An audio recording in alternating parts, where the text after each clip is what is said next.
ถามทั้งแม่เจ้านี่ถามเบิ่งแม่ตู้ว่ามีหยังในแม่มียังได้ไหมถามแม่ตู้นี่เอาแม่ก็ต้องแม่ตู้ต้องพูดแหละผูกตัวหนึ่งจะอาการจะขี้กูเว้ยเลยอ๋อยก็จะอลูเวียไม่รู้เว้ยอภิเต็มเข้าติดข้าวน้อยใช่น้ำเต้าอันนั้นเข็มคูนใบย่อใบคูนใบย่อยอดอ้อยกล้วยยอดกล้วยนี่ก็เอาแต่นั้นมันก็ได้หรอวะเนาะยอดมันนั่นตัวยอดมันนั่นบ่เป็นต้นที่ก็ได้หรอกจังได้ฉันเนาะเป็นต้นก็ได้แล้วแต่1,600เมื่อกี้ดิเฉพาะนี่2,500เด้อเนี่ยตู้เราเนี่ยอะไรโอ้ต้องจ่ายสดได้เซ็นบ่ได้นะเปโป้ก็บ่ได้บ่ได้บ่ต้องจ่ายสดบ่ได้มากอันนี้มีติดหนี้จะเน็กเป็นของติดหนี้ของขึ้นเฮือนขึ้นซ่านเป็นของติดหนี้เนาะบ่ถูกเนาะมีแต่ซื้อสดได้เขาสิบอกให้เป็นชุดของเพิ่นเลยนี่เนาะลุงเนาะโอ้คักนี่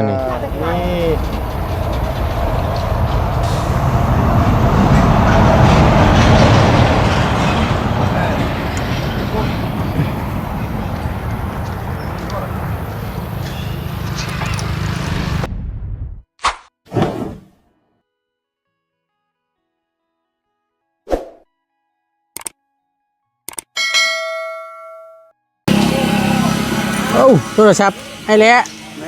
โทรศัพท์ก่อนจะเรียกเร่งเรียกรวนประจักษ์พอเด้อเอาลงพอแล้วครับโทรศัพท์โทรศัพท์ก่อนจะว่าข่าวรวนประจักษ์เศรษฐกิจเด้อเนาะเอาลองเบิ่งคุยเบิ่งก่อนจังหน่อยครับเพิ่นบ่มีเวียกจำเป็นเพิ่นบ่โทรมาประจักษ์เอาพบเจอกันเด้อพี่น้องเด้อเนาะมาต่อกันบัดนี้หลังจากที่ทางบตุนได้นำเสนอคลิปนั้นลงไปเนาะอันนี้พี่น้องเลยพี่น้องเพิ่นก็โอ้ยบ่ว่าบตุนถามซำนี้ซื่อก็สิผิดสิแม่นพี่น้องเลยเนาะถามกับข้าวกับน้ำซื่อๆเนาะถามหยอกแล้วนั่นแหละก็ถามเพื่อความจะคู่นั่นแหละเนาะแล้วก็ว่าให้โอ้ยพี่น้องเลยเนาะเอาขอโทษขออภัยหลายๆสั่นถ้าหากว่าถามแล้วมันบ่ถือบ่ต้องบ่ม่วนหูม่วนอย่าง FC ก็ได้เนาะผู้ใดทั้งบ่ต้นนี่แหละถามก็ว่ากับเขาพี่น้องเนาะสิเตรียมต้อนรับทางแขกคนเพิ่นมายกย่อเฮือนนะพี่น้องเนาะก็แสดงกันเข้ามาหลายก็ขอโทษขออภัยหลายๆพี่น้องเนาะเอามาต่อกันอีกพี่น้องพอดีทางไอ้สร้างเราเตรียมวางแบบคุดคุ้มบ้านนี่นอกกูฮะไปใช้เกาะนอกกูอ๋อแปลนอกกล้วยบ่โอเคไปแปลนอกกล้วยไปเอาลายจะบ่นอกกล้วยกะสบายดีโน้สบายดีบุญสวีเอาอันนั้นให้เด้อไอ้ใส่น้ำโคมกองโคมน่ะกองโคมสบายดีอาจารย์สบายดีเด้อ7 โมงเช้าป่ะแม่น7 โมงเช้า7 โมงสบายดีคำเครียดได้นี่เป็นอะไรนี่ยางยังบัดนี่เครียดเหื่อบ่ละ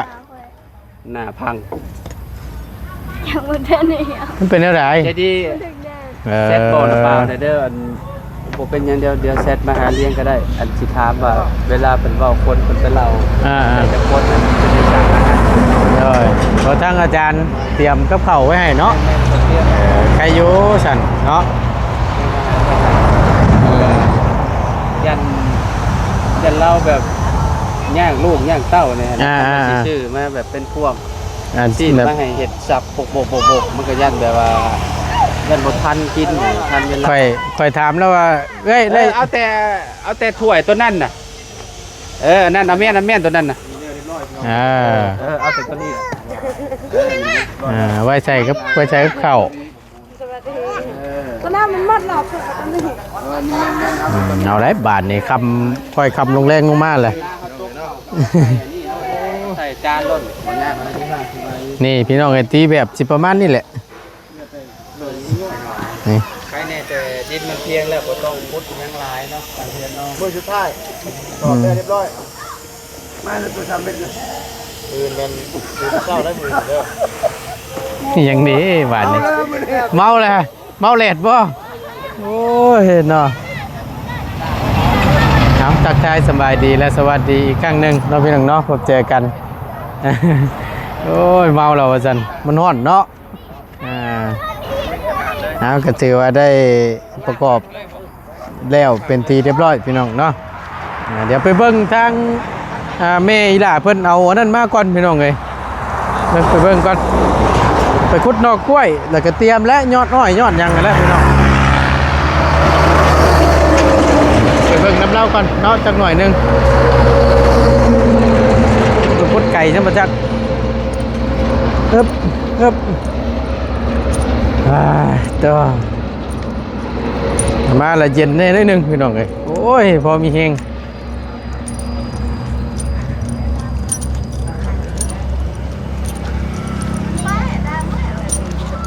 ฮะ ได้ตัวน้อยกะไปที่อื่น เมตุมาเจ้านี่จักหน่อยหนึงมาปีก่อนใช้นี่ใช้อันเอาไปจังไปจังใดอีกแล้วไปโอ้ยเพื่อนเดินไปรอเลยลูกเลยไปไวไปเลยโอ้ยอันที่ว่าจังใดไปโอ้ยมัน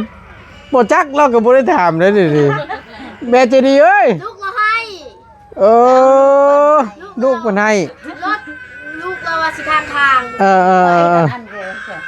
กโยงอันนาตะตาม ยางช่วย ไอ้เกอะไรเก โอ้ยให้คักให้แน่จะได้บาทนี่ อะไรเก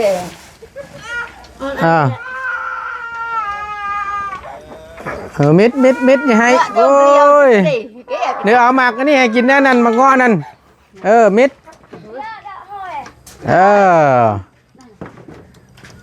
เอาแต่มาเองเหรอ นี่มาพี่เจ้านั่นนี่ ว่าแต่อาโกกอ่ะ ได้ยังแน่สบายดีถามทั้งแม่เจ้านี่ถามเบิ่งแม่ตู้ว่ามีอย่างแน่แม่ มียังได้ไหม ถามแม่ตู้นี่ เด็ดเอาอะไรแล้ว แม่ก็ต้องแม่ตู้ต้องฮู้แหละผูก โดนหนึ่งอะเจ้าอาการจะขี้ต้องอะไร กูเว้แหละอ๋อยก็สิ อลูเวะ ไม่รู้เว้อันนี้เต็มเข้า ที่เขาน้อยอ่ะ ใช่ เด็ด น้ำเต้า อันนั้นเข็มคูนใบย่อนะ ใบคูณใบย่อยอดอ้อย โดย กล้วย โดย ยอดกล้วยนี่ก็เอาแต่นั่นมันก็ได้แล้ววะเนาะยอดมันนั่นตัวยอดมันนั่นบ่เป็นต้นที่ก็ได้หรอก บางคนก็เอาไปต้น จักได้ฉันเนาะเป็นต้นก็ได้แล้วแต่นี่ถามทั้งพ่อทั้งแม่นี่ถ้าเฮาบ่จักหยังก็ถามเบิ่งว่าเฮาต้องใช้หยังต้องไปเอาหยังแน่เตรียมเฮาบอกให้เตรียมหาแต่เว้นผู้เจ้าว่าบ่เผาว่ะคำมาละยากอีกเด้ ไว้แล้วอ้อยก็มีแล้ว ได้แล้วไล่แล้วบ่อ้อยใบคุดใบย่อแบ่งมา อันไรก็มีลุงเฮิมไปวันชกคือเมื่อยเบื่ออรวยไรไรวันชกอะไรคือแนวกระดังที่ไรไปจ้าเอ็นแม่น หึ แค่ไปตรึกเนี้ยคือกระดังเลยนะพันกองมีว่าวันชก ขึ้นนั่นบ่ ลุง เปลี่ยนใจแล้ววันศุกร์ซะ คือวันชกคือเมื่อย เอา ไหน เอามือวันชุกบ่ดู โดยทั้ง ยกตัวนี้บ่ แม่น มัน สิชนกัน พร้อมกันเลย โด เนาะ ยมันชนกันโพดเดี๋ยวมีแต่ว่ามือวันศุกร์ เลื่อน 3 ค่ำ เลื่อนมือก็ได้คือกันบ่เป็นหยังดอกเพราะว่าสบายดีลุงสบายดี มีแต่ว่าเอาขายต่อ มาขายกันชื่อต่อแล้วเลยน่ะ เอาขายต่อได้ไปนี่ค่อยเล่นไปเช็ดปูนก็ไม่ค่อยเติมน้ำมันนี่ค่อยเติมน้ำมันแสน 160,000เมื่อกี้นี่ เฉพาะนี่250,000เด้อ เนี่ยตู้เราเนี่ยอะไร โอ้ต้องจ่ายสดได้เซ็นบ่ได้นะ เปโป้ก็บ่ได้บ่ บ่ได้บ่ ต้องจ่ายสด บ่ได้มากอันนี้มี ติดหนี้จังได๋เป็นของติดหนี้ เป็น ของขึ้นเฮือนขึ้นซ่านเป็นของติดหนี้เนาะบ่ตุนเนาะ โดย มีแต่ซื้อสดได้เขาสิบอกให้ เป็นชุดของเพิ่นเลยนี่เนาะเนาะลุงเนาะ โดย โอ้คักเนี่ยนี่ มี ข่าวมา ใส่ มีแคนมีติบเข่ามีซุ่มมีแหมี น้ำเต้า น้ำเต้ามีอันนี้เอิ้นยัง เดี๋ยวสิถามเจ้านี่เป็นยังกูน อันที่ฮู้อันเพิ่นยัง อันเข็นผ่าเห็นบ่ เห็นผ้าอันนั้นข้อนันต่าง มันกวักบ่ดู แนวข้ออันนั้น สิว่าจังได๋ คนอันนั้นเขาเฮ็ดชิ้นน่ะ โดยนั่นแหละ เออ เอิ้นมายังวะ ไปเชิญว่าซั่ง ลืมเลยประตู ลืมแล้วก็ลืมแล้ว ทำไมกับเขามีตู้เฮ็ดอยู่เฮือนหั่นน่ะลืมเลยบ่แม่น อันเพิ่นลาบ่ แม่ อยู่ไผ่ติ หลานนะลูกเนาะ มีลาแล้วก็มีไส้ใหญ่ โดย ใส่เงินใส่คำ เฮ เฮ้ แห่เฮือน อันนี้ถือว่าสุดที่เพิ่นเอาไว้ สุด มัดใส่เสาเฮือนเนาะ แล้วก็นั่นนี่มาพี่ ไรเขาเลยพูด โดย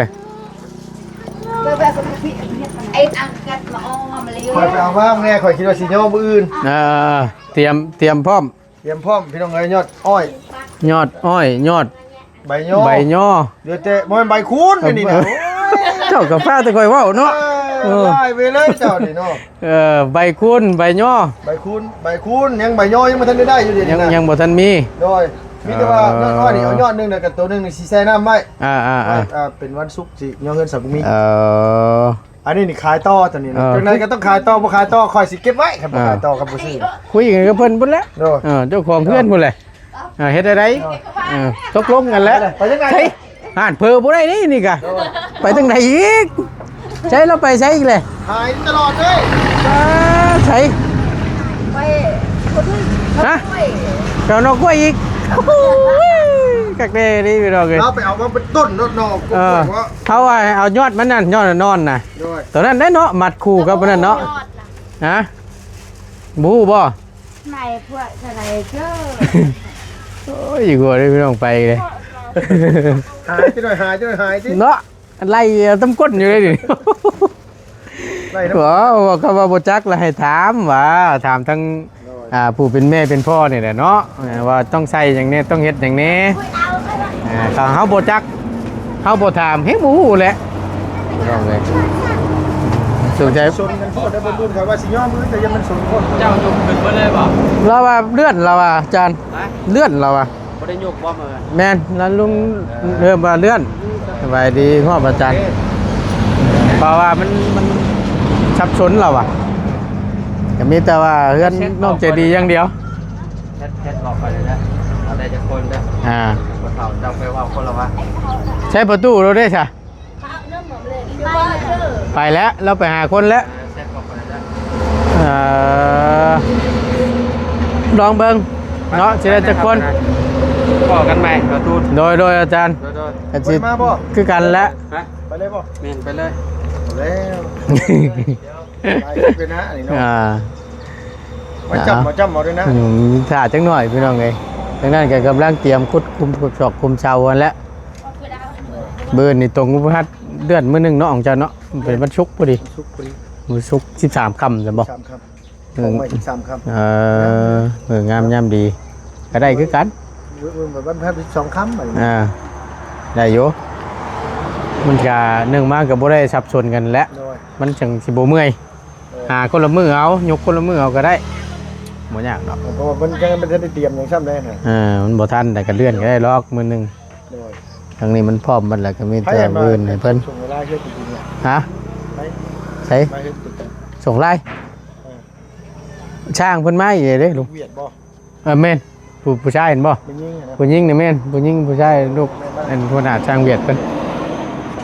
โดยใช้ไปทั้งใดเลยเฮ้ยเฮาหาอยู่เมื่อกี้นี่ไปอีกแล้วบ่ เวียดนะ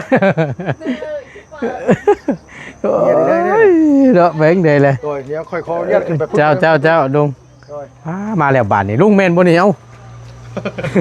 มาแล้วบาทนี่ ด่าอ้อนไอ้ นี่ไปที่นี่หน่อย แต่ว่า ขออนุญาตเด้อ โดยเอาเบิ่งนี่ต้นเด้อเนาะเนาะเอาอันนี้ก็ยิงตามความ ส้มนั่นเลย ฮะตัวนั้นจัก อันนั้นก็เอาออกเนาะ ฮะ บอปะเวนี่ ก็แล้วแต่ แล้วใน อืมจะเฮ็ดเป็นไว้ซะเนาะถามมีตู้นี่แหละตู้เอ้ยบอกแหน่แบบจี้ถึกอยู่บ่ แม่ตู้ก็บ่เคยกันแต่พ่อแล้วเก็บได้แต่แม่ บ้าไปใช้เราสิบ่ฮู้ถือผ้ามาเลย ไอ้จิเร ถ้าให้ออกห่าง อืม แบบนี้ คุยแล้วคือแบบนั้น และนี่พูดได้ หาเบิ่ง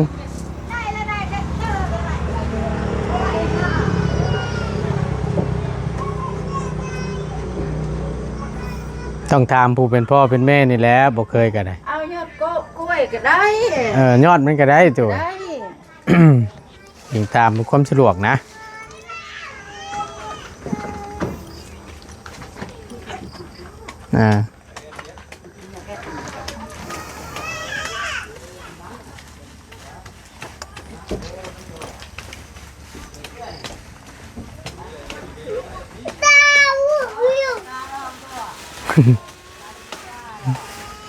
ไอ้พิน ไหนไม่ได้แปะจะ ล่อเอา แปะ ให้เพิ่นกินน้ำหมักใหม่กัน เด็กไอ้พิน นั่นแหละได้แล้วบ่ซำนี่พ่อละว่าเนาะใบย่อยังบ่มีใบย่อเนาะ คือบ่เนาะ อยู่ใช้ต้นย่อบ างทีบ่มี อยู่แถวนี้บ่มีบ่อยู่เฮ็ดได้ฉันบัด แล้วไปบ่บักดามีกระดาษ อยู่บ้านกระดับ มากระดาษ บ้านยังฉันนี่บ้านยังฉันนี่ มีบ้านลูก บ่ นี่คือลูก อยู่ใช้บ้านกระดับ บ้านกระดาษบ้านกระดาษบ้าน เขาในพุ่นบ่ บ้านใน นี่ก็ให้ไผไปเอา ละกองโอเคละจิ ใช่อัน ไปให้ไปไหน บ่นั่นบ่สุขีเด้อซั่น ไปยุ่งงาน โยงงานให้ ไป ไป ให้ป้ามันกระดาษมา ไปเอาใบย่อนั่นก็ได้แล้ว กองมีอันละกะ กองมีมันเมื่อย นี่ ดูแกะเพ้ยอ่ะ เขาเดียวไปล่ะอ่า เจอเลยนะเปิดเอา ทุนได้เปิดเอาพอยเลย ได้แล้วยอด เตรียมดอกเลยทุก อ่า ตึ๊กไล่เลยนะ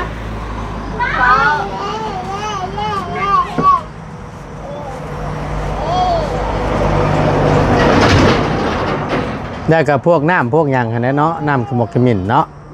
โฮดแหละต้องมีได้แต่เก่าเนาะ กดนี่ โฮดชาวเฮือนนั่นแหละ น้ำขึ้นตู้ไปลงละจิเจอน้ำขึ้นเป็นปลาดาวขึ้นเป็นละน่าได้ขึ้น จังหวะเฮาก็ แม่บูแม่ก็บอกเคย เอาแบบมันที่เจ้าเคยเฮ็ดเคยย่อนั่นแหละบ่ยากดอกพดน้ำพดในหยังใส่ปักลุมชุ่มเย็นนั่นแหละ ทำบ้างบ้างก็ได้ทำบ้าง ใบย่อนบ่เออ ต้องขมิ้น ใบย่อใบหยังแล้วใบย่อมาก่อนก็ได้นี่เตรียมให้มันครบนี่แล้วก็พอได้มัดใส่เสาเฮือนนั่นแหละยังดีบาดนี่ให้เป็นซะดี เยอะ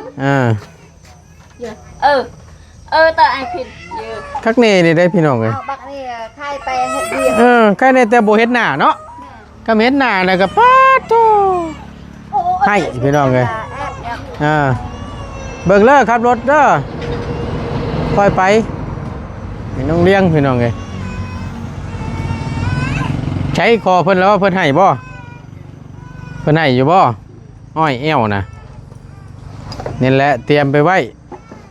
บื้นแล้วก็เพิ่นมาตอนเช้าแล้วก็พกบาดนี่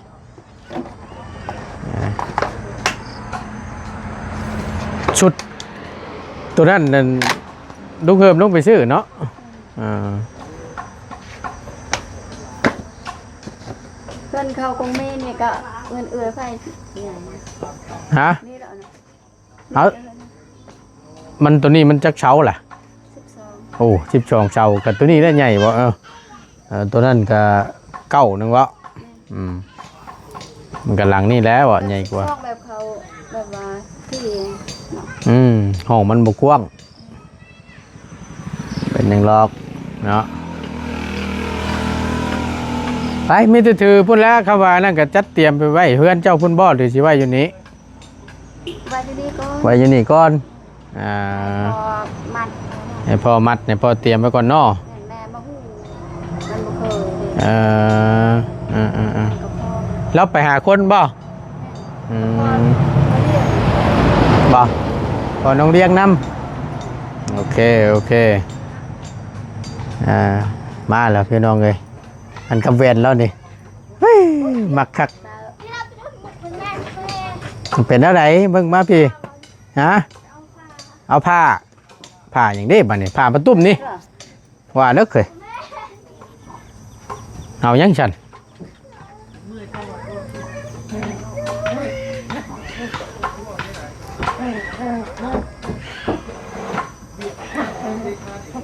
คักบ่นั่นแต่คือนั่นคือถือว่าสุดของเพิ่นน่ะเนาะแต่กับมันบ่มีเฮาก็เฮ็ดได้กับบ่ใส่ก็ได้ใส่แต่ตัวนี้ก็ได้แหละสิเป็นหยังเนาะเอาซัมมี่หั่นแหละเว้าในปากในคอนี่แหละให้มันจบงามโอเค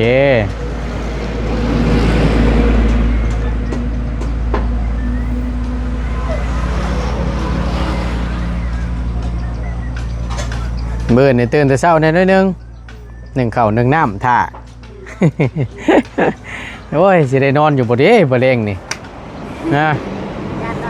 อย่านอนบ่รับซ้ำแจ้งไว้ๆได้อเนาะเถอะพักผ่อนนำได้บ่นอนแต่หัวแรงจะได้ตื่นมาอันแต่เช้าแน่เป็นหยังดอก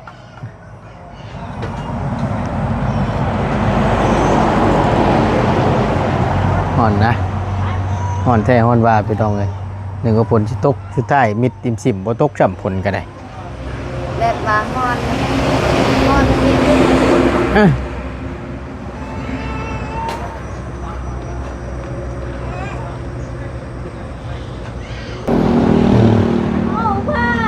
เอาผ้าเจ้าไปยังน่ะ เกิดเพื่อนอ่ะ ตัดบ่ฮะ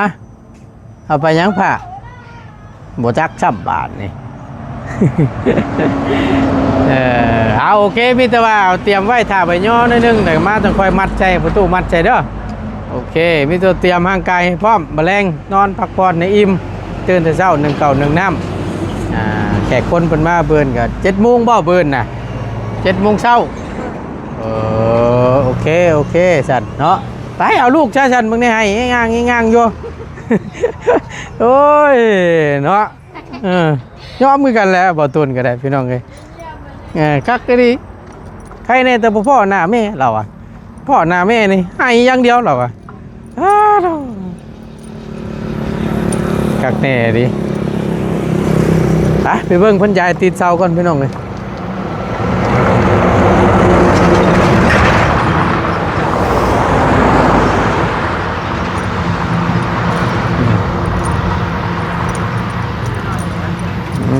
ย้ายไปแล้วฮึบ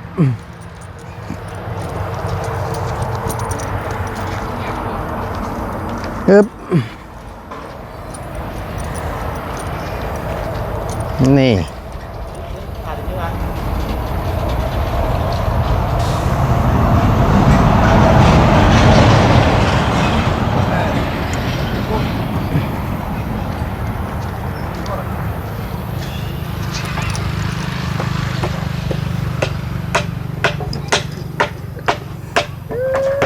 ยังนี้ช่างเลยยิ้มเปื่อยอยู่อารมณ์ดีย้ำคำดีนี่